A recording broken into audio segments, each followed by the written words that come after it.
মানে ওরা ফাতরাতের অনুসারে ছিল, ওরা মুয়াহিদিন ছিল এবং ইব্রাহিম আলাইহিস সালামের দ্বীনের উপর ছিল তারা।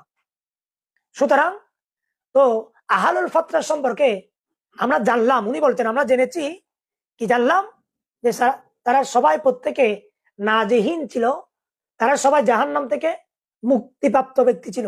কেন? উনি বলছেন বাল জমিউ আবাইহি সাল্লাল্লাহু আলাইহি ওয়াসাল্লাম ও উম্মাহাতিহি নাজুনা, তারা সবাই ছিল আমার নবীর পূর্ববর্তী, সবাই ছিল যে জাহান্নাম থেকে মুক্তিপ্রাপ্ত।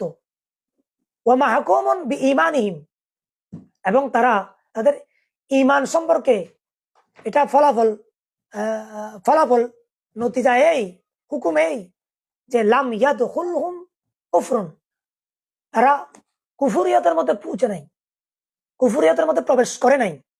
উনি বলছেন ওয়ালা রিজিসুন, তারা কখনো মূর্তি পূজারক ছিল না,